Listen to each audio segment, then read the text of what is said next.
Okay, let's begin, my dear students. Today we will start with the session number 11 of Indian Contract Act question answer. अभी हम लोग question number 49 से begin करेंगे. Question number 48 तक मैंने करा दिया है और 25 तक का तुम लोगों का रिटन एग्जाम्स भी हुआ है मेरे पास, मतलब राइटिंग टेस्ट भी हुआ है. फिर मैं 25 से आगे का कंडक्ट करूंगा बहुत जल्दी, एक दो दिन में. आज मतलब आज टाइम बताऊंगा और बहुत जल्दी कंडक्ट भी करूंगा. ए अपॉइंट्स एम अ माइनर.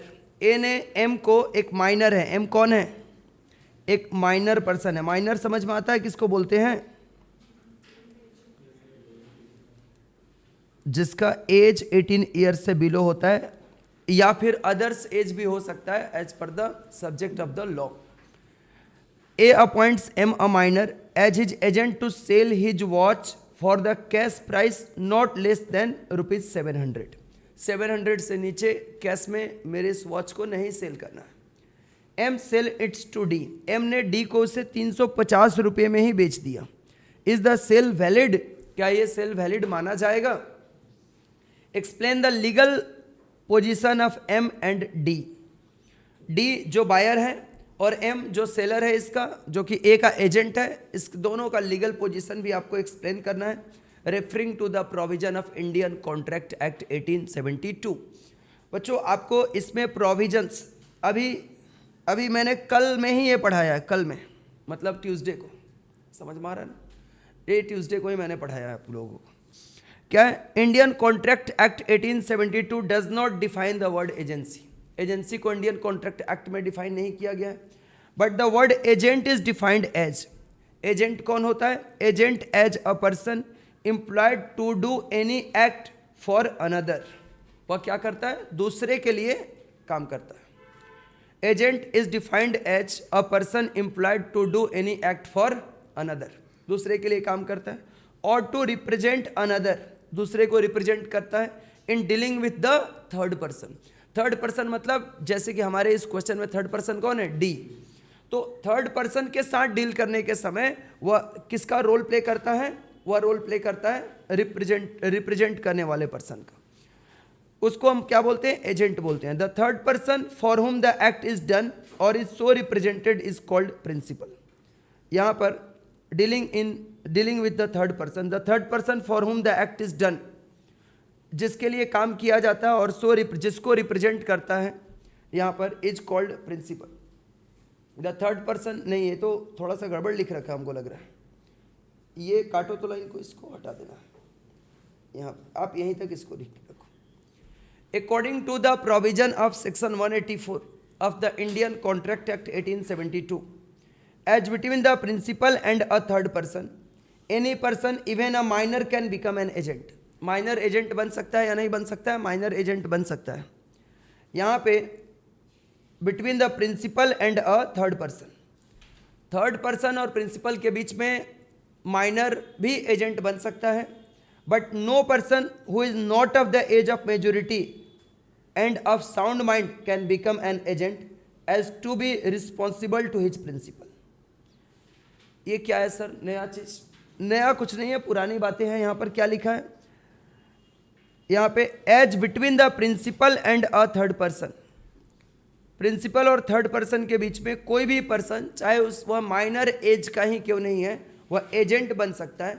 लेकिन कोई भी ऐसा पर्सन जो मेजोरिटी एज का नहीं है, जो साउंड माइंड पर्सन नहीं है, वह प्रिंसिपल के टुवर्ड्स रिस्पॉन्सिबल नहीं हो सकता. प्रिंसिपल के टुवर्ड्स क्या है? रिस्पॉन्सिबल नहीं हो सकता. That if a person who is not competent to contract is appointed as an agent, the principal is liable to the third party. Directly कौन लायबल होगा थर्ड पार्टी के टुवर्ड्स? प्रिंसिपल लायबल होगा.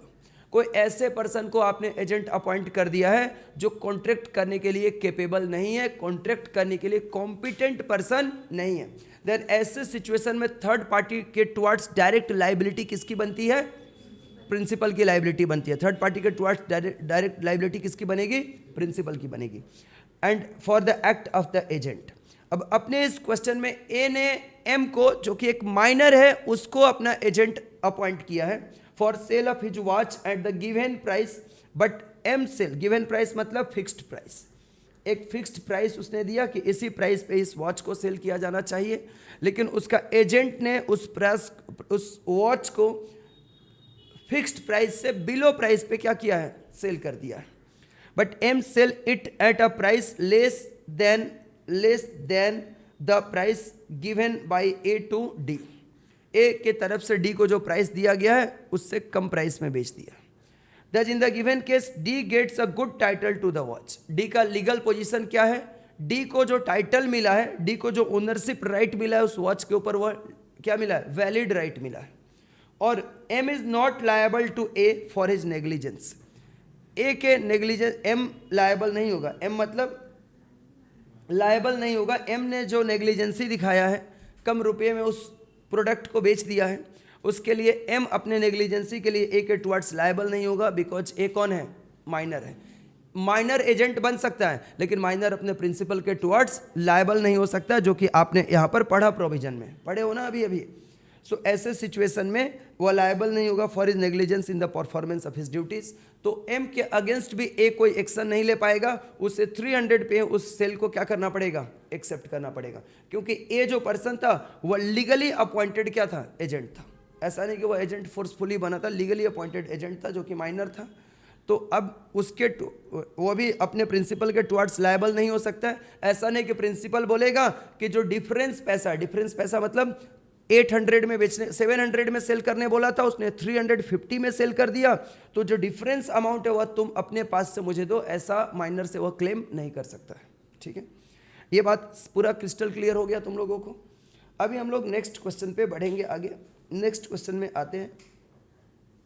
देखो अपना अगला क्वेश्चन क्या है हम लोगों का, 50 नंबर. देखो क्वेश्चन क्या, R is the wife of P. R कौन है, आर इज द, ये देखो ये तो कल ही पढ़ाया हूं मैं, ये भगवान कल पढ़ाया था ना, वो उधारी में लेके चली जाती है, तो लिखवाया भी था कॉपी पे तुम लोगों को, समझ में आ रहा ना, कल ही पढ़ाया था. देखो मैं बोला भी था कि मैं उसमें कोई केस स्टडीज बेस्ड क्वेश्चन है मेरे मैट में. R is the wife of P. She purchased some saris on credit from Q. R P की वाइफ है और आर जा करके क्रेडिट में क्यू से कुछ साड़ी परचेज करती है. Q demanded the amount from P. और क्यू पैसा किससे मांगता है, उसके हस्बैंड पी से पैसा मांगना शुरू करता है. पी रिफ्यूज्ड, बोला कि मैं नहीं देने वाला हूं. ऐसा कर सकता है. वाइफ क्या होती है, हस्बैंड की एजेंट. ऐसा कल मैंने लिखवाया था तुम लोगों को, समझ में आ रहा है ना, लिखवाया था ना. लेकिन एक्सेप्शनल केस भी मैंने उसका लिखवाया था कि कब कब नहीं मांग सकता है. पूरा कॉपी पे, कॉपी है, लाए वाए हो ना कि घर में आराम कर रहे, कॉपी लाए हो तो उसको निकाल के सामने रखो, तब तो अच्छा क्रिस्टल समझोगे एकदम पूरा. देखो क्या है, Q demanded the amount from क्या, पी से, और पी रिफ्यूज कर गया उसका husband. Q filed a suit against P for the said amount. और क्यू ने केस फाइल कर दिया किसके ऊपर, पी के ऊपर.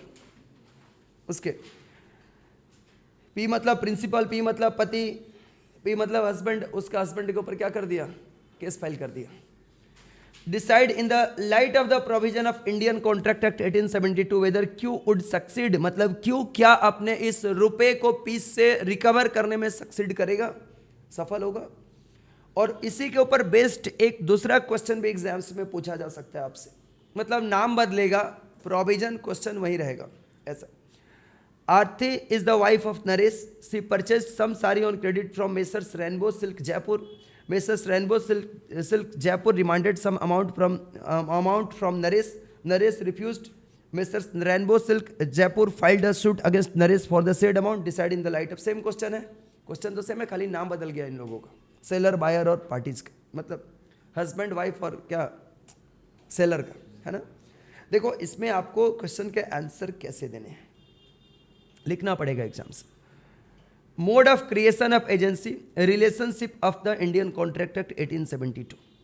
सेक्शन नंबर देखो मैंने यहां पर मेंशन नहीं किया हुआ है, किया हुआ है क्या, देखो देखो कब ये प्रिजम्पशन नहीं लिया जाएगा, इसका एक्सेप्शन जो मैंने कल तुम लोगों को वो क्या करवाया था, लिखवाया था, इधर लिखा हुआ है, दिख रहा है ना.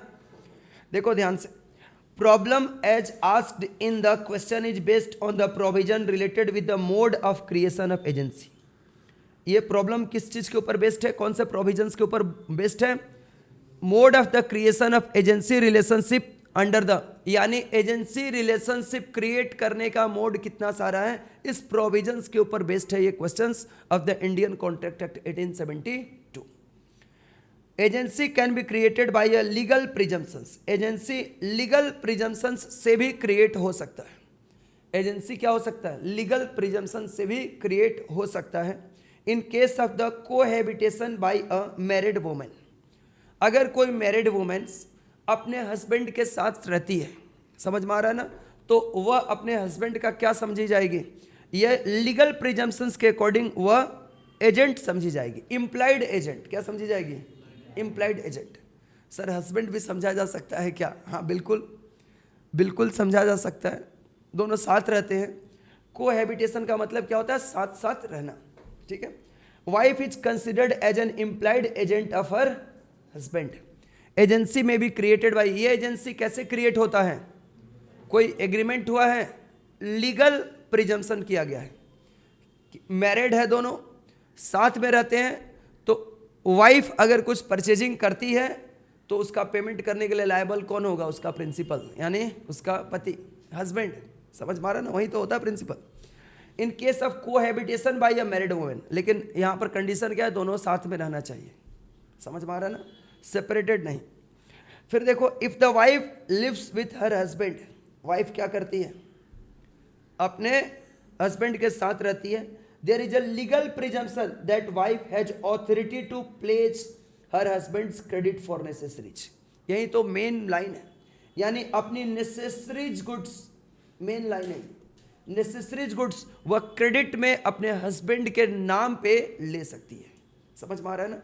देखिए, if wife lives with her husband there is a legal presumption, ये लीगल प्रिजम्पशन है, लॉ भी इसको प्रिज्यूम करता है, प्रिज्यूम मतलब पहले से ऐसा मान लेता है, that a wife has authority to pledge her husband's credit, मतलब हस्बैंड्स का क्रेडिट, हस्बैंड्स के क्रेडिट के नाम पे वह गुड्स परचेज कर सकती है फॉर नेसेसरीज के लिए, नेसेसरीज के लिए। ये वर्ड फॉर नेसेसरीज आपको लिखना पड़ेगा, मतलब फिर इतना लिख के छोड़ दोगे फॉर हस्बैंड्स क्रेडिट तो नहीं चलेगा, मतलब जो सामान जरूरत नहीं है अपने मायके सामान खरीद खरीद के भेज रही है, नेसेसरीज नहीं है, कल मैंने एग्जांपल दिया था, चलेगा क्या वो, तब वह क्रेडिट नहीं भी दे सकता है, समझ में आ रहा है। नेसेसरीज के लिए सिर्फ क्या कर सकती है, वह अपने हस्बैंड के क्रेडिट को यूज कर सकती है।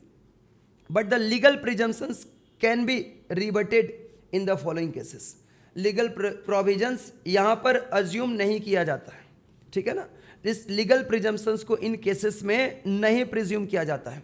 Where the goods purchased on credit are not necessaries, goods जो क्रेडिट में खरीदा जा रहा है ऑन द हस्बैंड्स क्रेडिट, ये क्या है, नेसेसरीज नहीं है, तब husband is not liable to pay, समझ में आ रहा है ना। दूसरा, where the wife is given sufficient money, wife,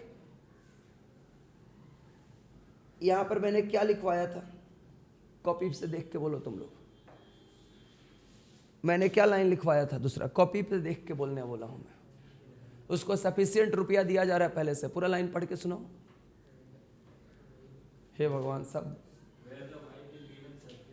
where the wife is given with, कुछ ऐसा वर्ड था क्या, लेकिन नहीं था, wife is given sufficient money for purchasing necessaries, मतलब हस्बैंड पहले से ही वाइफ को नेसेसरीज गुड्स परचेज करने के लिए सफिशिएंट रुपया उसको देता है, समझ में आ रहा है ना, फिर भी वह नेसेसरीज के नाम पे खरीद के लेकर आती है, समझ में आ रहा है ना, तब यहां पर सफिशिएंट मनी ऑलरेडी दिया, तब यह प्रिजम्पशंस नहीं लिया जाएगा।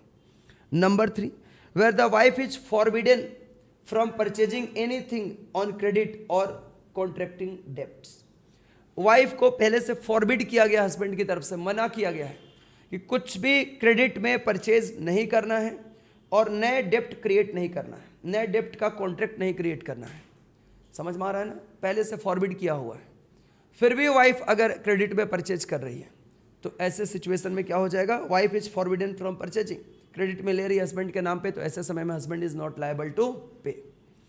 और where the trader has been expressly warned, trader को भी जाके धमका के आया है उसका हस्बैंड, एक्सप्रेसली वार्न किया गया है, देना मत आएगी तो एक भी रुपया उधारी का कोई भी, ठीक है ना, expressly warned not to give credit to his wife, उसको भी मना किया हुआ है, समझ में आ रहा है ना। ऐसे होता है ना, 2-4 बार साथ में चली गई शॉप में, पहचान का शॉप रह गया तो आगे से जब मन तब उठा के लाएगी क्रेडिट में, ठीक है, तो ये चीज़ पहले से मना कर दिया गया है। हस्बैंड भी एक लेवल तक ये करेगा ना, बर्दाश्त करेगा ना, तो अगर ये 4 सिचुएशन है तब क्लेम नहीं हो सकता है, ये लीगल प्रिजम्पशंस नहीं माना जा सकता है। If the wife lives apart for no fault on her part, अलग रहती है लेकिन उसका कोई भी गलती नहीं, अलग रहने, सेपरेशन है, अभी मतलब डाइवोर्स नहीं हुआ, सेपरेटेड रहते हैं। वो अभी एक वेब सीरीज आया था उसमें दिखाया है ऐसा, समझ पा रहे ना। देखो, wife lives apart for no fault on her part, then क्या होगा, wife has authority to pledge her husband's credit for necessaries, तब भी वाइफ क्या करती है, अलग भी रहती है, तब भी हस्बैंड का क्रेडिट के नाम पे वह क्या कर सकती है, नेसेसरीज परचेज कर सकती है। ठीक है, this legal presumptions can B reverted only in case 3 and 4। ये लीगल प्रिजम्पशंस सिर्फ 3 और 4 वाले केस में क्या रहेगा, 3 और 4 वाले केस में एप्लीकेबल होगा। मतलब अलग रहती है अगर वाइफ, और अगर पहले से वाइफ को ये मतलब डेप्ट लेने से मना किया हुआ है, सेपरेटेड रहती है, डेप्ट लेने से मना किया हुआ है, और सेपरेटेड रहती है और ट्रेडर को पहले से बोला हुआ है कि इसको क्रेडिट नहीं देना है, तब अगर वह क्रेडिट लेती है तो ये दोनों क्या होगा, एप्लीकेबल नहीं होगा। ठीक है, और यहाँ पे एक्सप्लेनेशन अपना क्या है, अपने इस क्वेश्चन में क्यों कौन है, क्यों अपना ट्रेडर भाई है। ट्रेडर ने in the given case above condition in the given case Q या Messrs Rainbow Silk Jaipur will succeed, ये लोग सक्सीड करेंगे क्योंकि इन्होंने किसको दिया है, प्रिंसिपल के एजेंट को दिया है।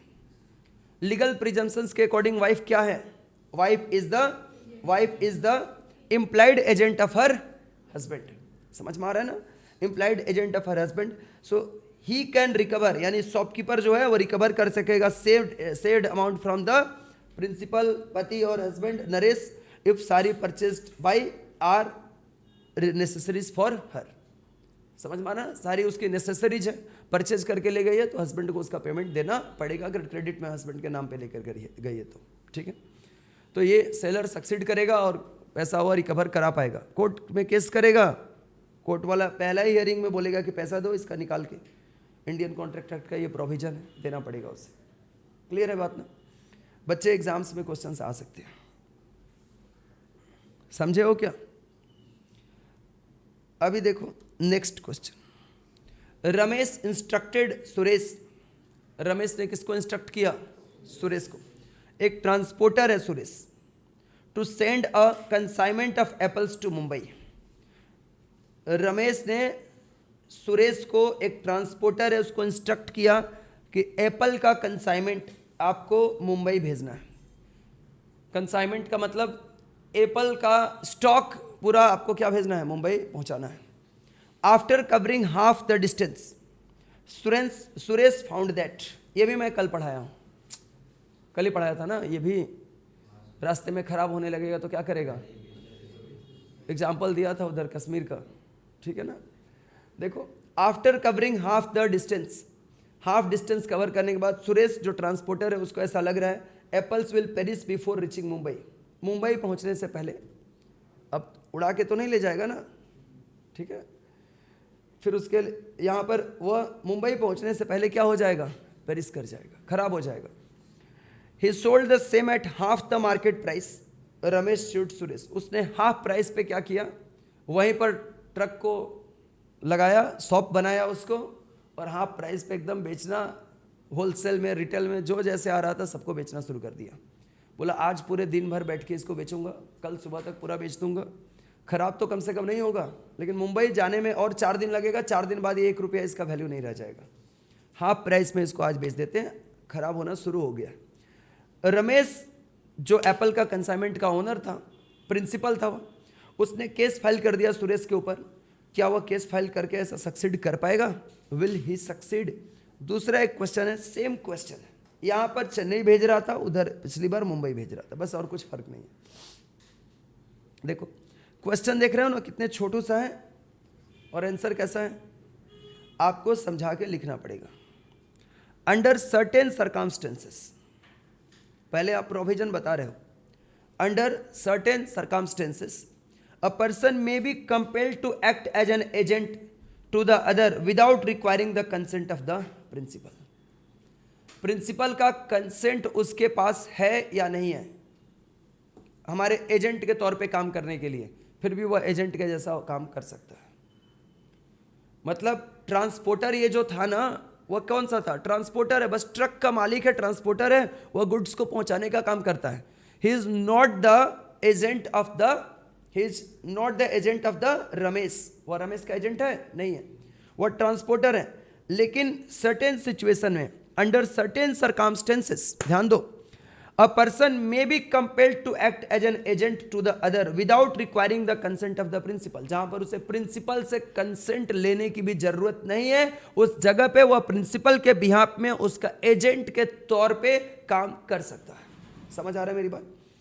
To constitute a valid agency of necessity, valid agency of, इसको क्या बोलते हैं? एजेंसी। क्या बोलते हैं? Valid agency of necessity. Necessity के केस में वह क्या बन गया? एजेंट बन गया। नेसेसिटीज था ना कि पेरिस हो जाने वाले गुड्स को टाइमली क्या करना होगा? एक वैल्यू पे उसे सेल आउट कर देना होगा, अदरवाइज ये पूरी तरह से क्या हो जाएगा? पेरिस हो जाएगा। अच्छा, मुंबई पहुंच भी जाता, खराब हो जाता तो कौन लोग खरीद के ले जाता उसे? और जाते जाते कौन सा कस्टमर लाइन लगा के खड़ा था वहां पर? समझ में आ रहा है ना? उसको तो बिकने में समय लगता, होलसेलर लेता, फिर वो स्टॉकिंग करता, फिर खराब हो जाता। To constitute a valid agency of necessity the following condition must be satisfied. Valid agency of necessity create करने के लिए, कंस्टिट्यूट करने के लिए ये फॉलोइंग कंडीशंस का सेटिस्फाई होना जरूरी है। क्या क्रिएट करने के लिए वैलिड कंडीशंस का सेटिस्फाई होना जरूरी है? Agency of necessities, valid agency of necessity create होने के लिए, number 1, there is no opportunity to communicate with the principal within the time available. जो समय अवेलेबल है, कल ही तो पढ़ाया हूं, जो टाइम अवेलेबल है उतने टाइम पीरियड के बीच में प्रिंसिपल के साथ कम्युनिकेट करने का अपॉर्चुनिटीज अवेलेबल नहीं है, तब यहां पर वह पर्सन क्या बन जाएगा? Valid agencies of necessity create हो जाएगा अपने आप। समझ में आ रहा है ना? मतलब इतना समय नहीं है कि वह प्रिंसिपल को इन्फॉर्म कर सके, कम्युनिकेट कर सके। अगर मान लो जब ये इंडियन कॉन्ट्रैक्ट एक्ट बना था बच्चों, थोड़े ना फ़ोन था कि अभी प्रिंसिपल को फ़ोन करके बता देंगे, वीडियो कॉल करके दिखा देंगे कि ये देखिए सड़ रहा है, ये रहा, ऐसे करके दिखा सकते हैं। हो सकता है तो उसको लेटर लिखता, टेलीग्राम भेजता, ये सब करता।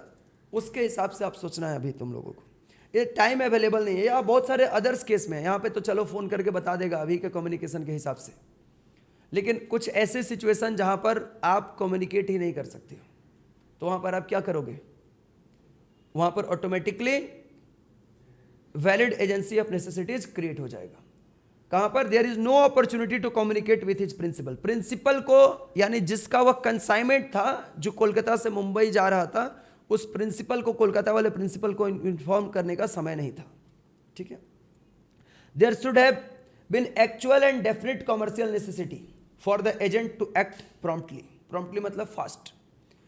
एजेंट जो था ना, यानी ट्रांसपोर्टर अब एजेंट बन गया था, उसका कॉमर्शियल नेसेसिटी था। कॉमर्शियल नेसेसिटी का मतलब अगर इस कमोडिटीज को, इस गुड्स को अभी नहीं सेल आउट कर दिया जाएगा तो अब ये कोई कमर्शियल वैल्यू का नहीं रह जाएगा। समझ आ रहा है मेरी बात ना? कमर्शियल नेसेसिटीज थी, उसको उस समय उस प्राइस पे बेच देना। तो यहां पर there should have been actual और डेफिनेट कमर्शियल नेसेसिटी थी for the agent to act promptly. Then ऐसे सिचुएशन में क्या हो जाएगा? यहां पर valid agency of necessity create हो जाएगा। क्या क्रिएट हो जाएगा? वैलिड एजेंसी ऑफ नेसेसिटी, और वह एजेंट बन जाएगा और बेच भी देगा, और ये वैलिड एजेंसी भी बोला जाएगा। ठीक है? इसमें कोई इनवैलिडिटी की बात नहीं रहेगी। तीसरा, the agent should have acted bona fide and for the benefit of the principal. Agent ने अपने लीगल हैसियत से प्रिंसिपल के बेनिफिट के लिए क्या किया? काम किया। मतलब प्रिंसिपल के नुकसान पहुंचाने के लिए उसने नहीं किया। अगर शायद वो मुंबई पहुंचा भी देता, समझ में आ रहा है ना, तो पूरी तरह से प्रिंसिपल को क्या हो जाता? लॉस हो जाता। और यहाँ पर वह अपने प्रिंसिपल, अभी उसके पास रिजनेबल टाइम अवेलेबल नहीं है। कॉमर्शियल नेसेसिटीज है कि इसका कमर्शियल वैल्यू खत्म हो जाएगा, अभी सेल करूंगा तो हाफ वैल्यू तो मिल जाएगा कम से कम, और अपने प्रिंसिपल का फायदा भी हो जाएगा। तो ये सारा कुछ सिचुएशन बन रहा है जहाँ पर लीगल और valid agency of necessity create हो पाएगा। Next, the agent should have adopted the most reasonable and practicable course, मतलब action, course of action under the circumstances. जो मोस्ट रीजनेबल और प्रैक्टिकेबल्स वे होता है, कोर्स मतलब way of action, way of action होता है, वही एजेंट ने अडॉप्ट किया।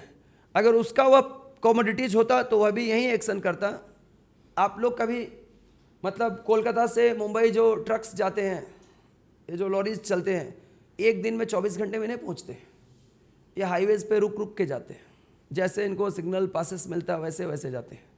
8 दिन, 10 दिन, 12 दिन, कभी कभी 15-15 दिन भी लग जाते हैं। समझ मारा ना? अभी तो हाईवेज बहुत अच्छे हैं, 1 हफ्ता तो फिर भी लगता है इतना समय में जाने में। तो ये रीजनेबल और प्रैक्टिकेबल कोर्स ऑफ एक्शन है।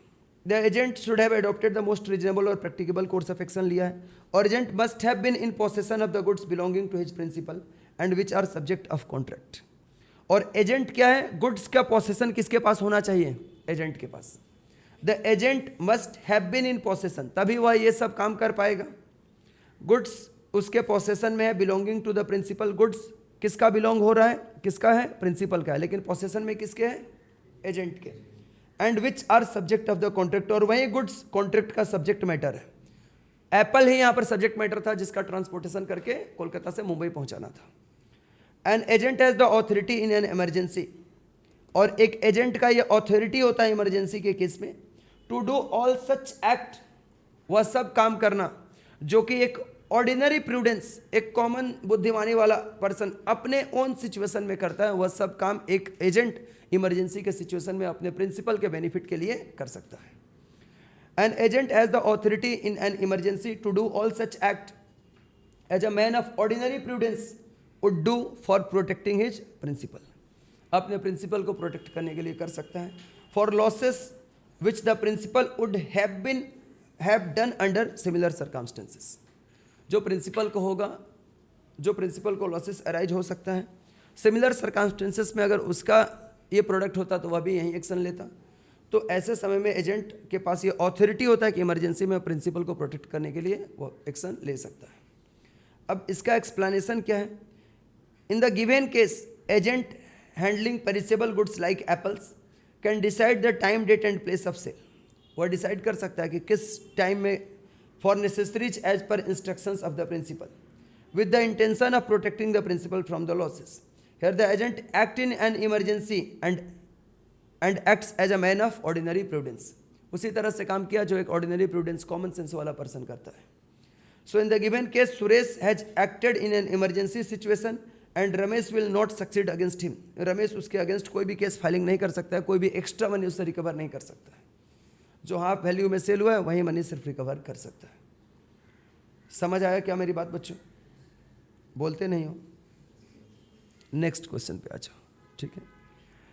राहुल कौन है? Rahul a transporter was interested with the duty of transporting tomatoes. Rahul कौन है? राहुल एक ट्रांसपोर्टर है, उसको भी टोमेटो का ट्रांसपोर्टिंग करने की ड्यूटी दी गई थी। सेम सेक्शन है ना, एकदम सेम सेक्शन है। अभी खाली क्वेश्चन पढ़ा के मार्क करा दूंगा अभी तुम लोगों को। From a rural farm to a city of Ashwin, city by Ashwin, Ashwin इसको पहुंचाएगा। Due to heavy rain Rahul was stranded for more than 2 days, 2 दिन तक खड़ा रह गया ट्रांसपोर्टर। अपना जो ट्रक है उसको लेकर के वो आगे नहीं जा पाया, हेवी रेन हो रहा था एकदम, ठीक है। Rahul sold the tomato below the market rate in the nearby market where he was stranded, जहां पर उसने अपना ट्रक खड़ा किया था। Fearing that the tomatoes may perish, इस डर से कि टोमेटो पूरी तरह से क्या हो जाएगा? खराब हो जाएगा। Can Ashwin recover the loss from Rahul on the ground that Rahul has acted beyond his authority? Same है ना, कर लोगे? होमवर्क दे दो इसको, वही प्रोविजन लिखना है दोबारा से उठा के, पूरा सेम टू सेम है, बस नाम बदल गए हैं और इमरजेंसी में एकदम पूरा सेम टू सेम है। देख सकते हो, अभी मिला सकते हो।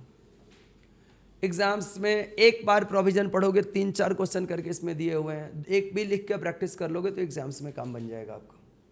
लेकिन इतना लिखना पड़ेगा। आप सोचोगे कि कुछ भी ऊपर का नीचे, नीचे का ऊपर, इधर का उधर बना के लिख देते हैं फिर काम बन जाएगा, तो नंबर कट के काम बनेगा या तो बिल्कुल काम नहीं बनेगा, ठीक है। आपको काम करना पड़ेगा। इधर देखो दूसरा क्वेश्चन है,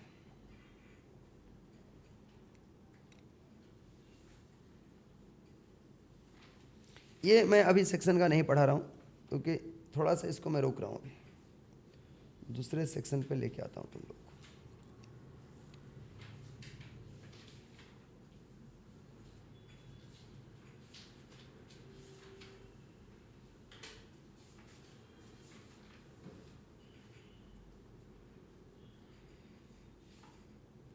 सिक्सटी वाला क्वेश्चन मैं पढ़ा रहा हूँ। सर वो क्यों नहीं पढ़ा रहे हैं, वो भी पढ़ाऊंगा, अगले क्लास में पढ़ाऊंगा। C advances to be ₹2 lakh on the guarantee of A.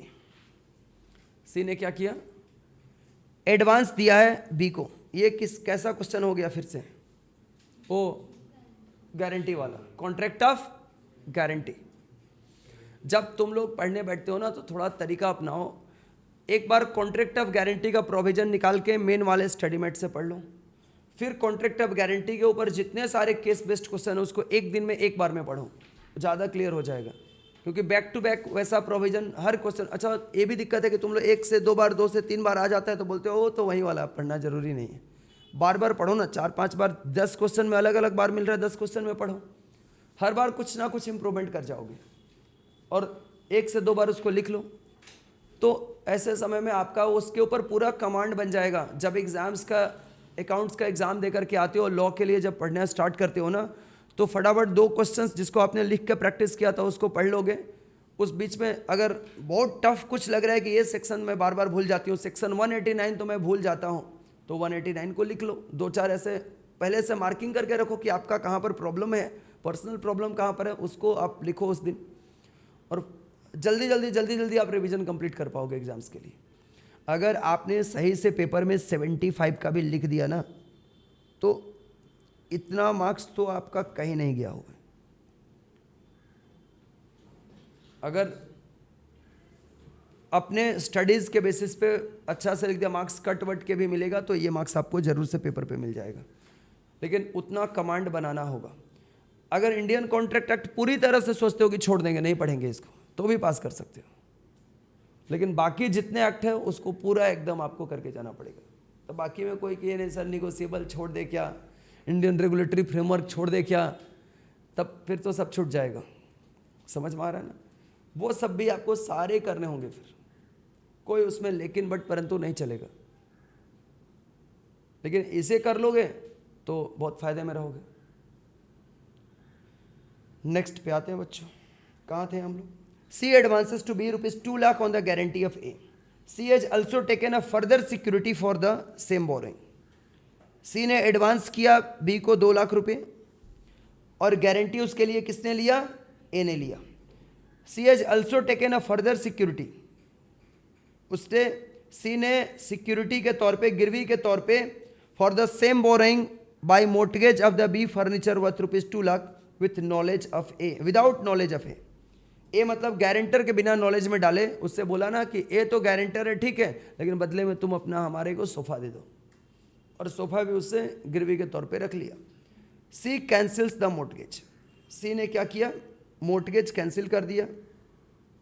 After 6 month B became insolvent.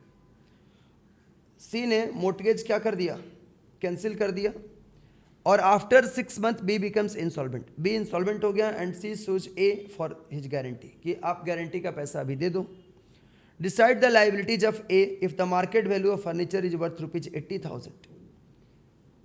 और यहाँ पे liabilities of A, decide the liabilities of A if the market value of furniture अभी 80,000 है under the Indian contract act 1872। यहाँ पर क्या करोगे, section 141 of the Indian contract act 1872। Question को समझे हो ना पूरी तरह से।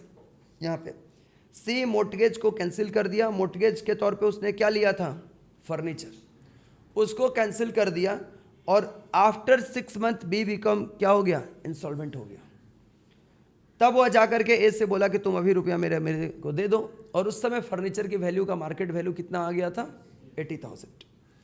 As per section 141 of the Indian contract act 1872, और सीओटी, सीओटी मतलब गारंटर, हमारे क्वेश्चन में गारंटर कौन है, ए है, is entitled to the benefit of every security which the creditor has against the principal debtors. यहां पर सेक्शन 141 के अकॉर्डिंग सीओटी के पास यानी गारंटर के पास वह सभी बेनिफिट आ जाता है जो कि प्रिंसिपल डेटर्स के अगेंस्ट, जो कि प्रिंसिपल डेटर्स के अगेंस्ट क्रेडिटर्स का था। क्रेडिटर्स ने क्या ले रखा था उससे? फर्नीचर, सोफा ले रखा था 2 लाख रुपए का। So COT is entitled to the benefit of every security. जो सिक्योरिटी किसने ले रखा था? क्रेडिटर ने। किससे? प्रिंसिपल डेटर से। उस सिक्योरिटी का बेनिफिट का इंटाइटलमेंट अब किसके पास आ जाता है? किसके पास आ जाता है? सीओटी के पास आ जाता है। A surety is entitled to the benefit of every security which the creditor has against the principal debtors at the time when the contract of suretyship is entered into. Whether the COT होगा ये COT known of the existence of such security or not. चाहे COT को उस security के बारे में जानकारी पहले से था या पहले से जानकारी नहीं था। And if the creditors loses or without the consent of COT is discharged to the extent of the value of security. And if the creditor losses or without the consent of COT is discharged to the extent of the value of the security. और loss करता है या security के value के बराबर amount क्या कर देता है? Without the consent of COT discharge कर देता है। ऐसे समय में उसके ऊपर इंटाइटलमेंट किसका होता है? COT का होता है। एक्सप्लेनेशन क्या है? In the given case C advances ₹2 lakh on the guarantees of A to C। A के गारंटी पे C को दिया। Has also taken a further securities for same borrowing. Same borrowing के लिए उसने सिक्योरिटीज भी लिया by mortgage of the B furniture. बदले में क्या लिया? B का फर्नीचर लिया worth ₹2 lakh without knowledge of A। C cancels the mortgage. और C ने क्या कर दिया? एडवांस देने वाले पर्सन ने उसको कैंसिल कर दिया, मोर्टगेज को कैंसिल कर दिया। कॉन्ट्रैक्ट को नहीं कैंसिल किया, मोर्टगेज कैंसिल कर दिया कि ये तुम अपना सिक्योरिटी जो मेरे पास दिए हो इसे लेके जाओ। उसको अभी लगा कि कोई दिक्कत नहीं है, इसको मैं सोफा का मोर्टगेज कैंसिल कर देता हूँ। और इसके बाद 6 मंथ के बाद B इंसॉल्वेंट हो गया एंड C ने A के ऊपर केस फाइल कर दिया कि अपने गारंटी का पैसा आप दो, आपने ही तो गारंटी लिया था 2 लाख रुपए के लिए। So as per the above provision, A is discharged from his liability to the amount of furniture. Furniture के अमाउंट के बराबर जो वैल्यू होगा उस वैल्यू के लिए वह क्या हो जाएगा? अपने लाइबिलिटी से डिस्चार्ज हो जाएगा। और अभी के डेट में जब मोर्टगेज का कॉन्ट्रैक्ट हुआ था उस समय उस सोफा का वैल्यू था 2 लाख रुपया, लेकिन आज के डेट में उसकी मार्केट वैल्यू कितनी है? 80,000। तो 80,000 की लाइबिलिटी के लिए वह सोफा से पेमेंट निकालेगा और रिमेनिंग वैल्यू की लाइबिलिटी के लिए सिर्फ COT लायबल होगा। And the amount of furniture A is discharged from his liability. A अपने लाइबिलिटी से कितना वैल्यू तक के लिए मुक्त हो जाएगा? 80,000 तक के वैल्यू के लिए डिस्चार्ज हो जाएगा, मुक्त हो जाएगा। And will remain liable for balance of ₹1,20,000 only. Important question है बच्चों, इसको मोर्टगेज कैंसिल किया है, वो जो कॉन्ट्रैक्ट ऑफ गारंटी थोड़े ना कैंसिल कर दिया है।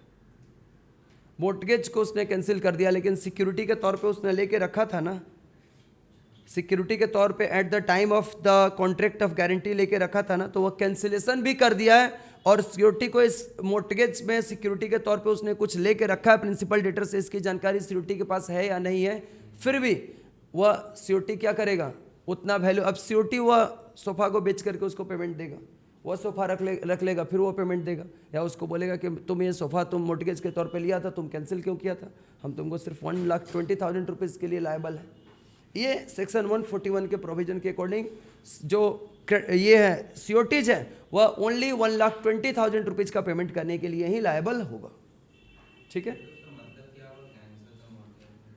मोर्टगेज को कैंसिल कर दिया आपने। जैसे मान लो हमने तुमको रुपया कर्जा दिया है, ठीक है, और अमित ने इसके लिए बदले में क्या करके रखा हुआ है? मेरे को गारंटी दिया है, लेकिन फिर भी मेरे को ट्रस्ट है कि कहीं अमित पेमेंट नहीं कर पाया, उसके ऊपर भी मेरे को शक है, तो हमने तुमसे बदले में मोर्टगेज भी ले लिया। लेकिन अभी मेरे को कॉन्फिडेंस है कि ठीक है, अभी तो बहुत समय हो गया, मैं मोर्टगेज को कैंसिल कर देता हूँ। मैंने कैंसिल किया, उसके जस्ट बाद ही तुम इंसॉल्वेंट हो गया। तो मैंने मोर्टगेज के तौर पे अगर एक बार कोई एसेट्स तुमसे लेके रख लिया है तो उसके लिए जो भी बेनिफिट अगर पहले से कोई भी बेनिफिट, नॉट मॉर्टगेज, सिक्योरिटी की बेनिफिट कोई भी अगर क्रेडिटर ने प्रिंसिपल डेटर्स से लेके रखा है तो उसके इंसॉल्वेंसी के बाद, यानी प्रिंसिपल डेटर्स के इंसॉल्वेंसी के बाद उसका इंटाइटलमेंट किसके पास आ जाता है? सीओटी के पास आ जाता है। यही इस सेक्शन में बोला गया है। A COT is entitled to the benefit of every security. कोई भी सिक्योरिटी दे के रखा, भले वो कैंसिल किया, और कैंसिल किसने किया था? क्रेडिटर ने खुद कैंसिल किया था। Which the creditor has against the principal debtor at the time. ये देखो ना, ये लाइन देखो, किस समय पे किया गया था? भले वह कैंसिल हो गया है, लेकिन सिक्योरिटी दिया तो था ना उसने अपना फर्नीचर, तो वह सिक्योरिटी जो भी दिया था उसके बेनिफिट का इंटाइटलमेंट अब किसके पास आ जाएगा? सीओटी के पास। कैंसिल नहीं करता तब तो ऐसे ही रहता, कैंसिल भी कर दिया तो भी रहेगा, सेम ही हो रहा है। हाँ, दोनों में सेम ही रहेगा। अगर कैंसिल नहीं करता तो वह 2 लाख रुपया पूरा उसको एडजस्ट करना होता। समझ में आ रहा है ना?